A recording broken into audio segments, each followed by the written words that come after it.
Turn की project में तो आमतौर से प्राइस कंट्रोल रख सकते हैं हम। हुँ, लेकिन जब फिनिशिंग में हम जाते हैं, नॉर्मली जब हम कोटेशन देते हैं, उसके अंदर पूरा एक बजट बनाते हैं। राइट। लेकिन ऑन साइट जब कंस्ट्रक्शन होती है, हुँ, फिनिशिंग की बहुत सारी आइटम्स आती हैं, क्लाइंट हुँ। चीज़ें सेलेक्ट करता है और वहाँ पे कुछ बजट आउट हो जाता है। उसको हम कैसे मैनेज कर सकते हैं? हाँ, बिल्कुल। देखिए, क्योंकि फिनिशिंग की जो आइटम्स हैं वो बहुत ज़्यादा हैं, इसलिए इनको कंट्रोल करना बहुत मुश्किल होता है।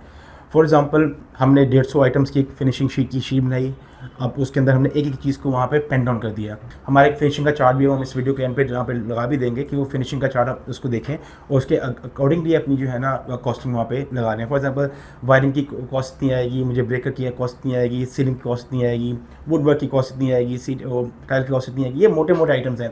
लेकिन इसके अलावा भी कई छोटी-छोटी आइटम्स हैं जो कि एक नॉर्मल लेमन को नहीं पता होता। फॉर एग्ज़ाम्पल जब वो इस फिनिशिंग खत्म हो जाती है, जब एसी लगाने आता है तो पता चलता है कॉपर वायरिंग ही नहीं की हुई या कॉपर वायरिंग की कॉस्ट नहीं डाली हुई।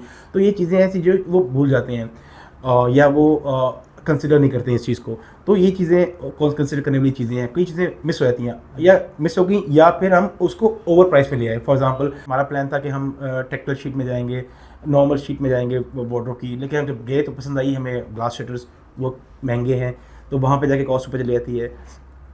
हमने टाइल पसंद की 2050 की, जब हमने कॉस्टिंग की, जब हम लेने गए तो पता लगा यार वो 2400-2600 वाली ज़्यादा पसंद आ रही है, तो वहाँ पर एक्स्ट्रा चला गया। तो तो थोड़े-थोड़े वो एक्सपेंस दो-दो होते हैं। हज़ार रुपया यस। करते-करते वो बड़ा एक इम्पैक्ट पड़ जाता है आपकी फिनिशिंग के ऊपर। जो अपनी कॉस्टिंग कर रहे हैं, बेहतर है कि आप उसके अंदर अपना 10 टू 15% का मार्जिन रखें। फॉर एग्ज़ाम्पल टाइल है, टाइल के अंदर वो बेतहाशा डिज़ाइन्स हैं, बेतहाशा प्राइसिंग है।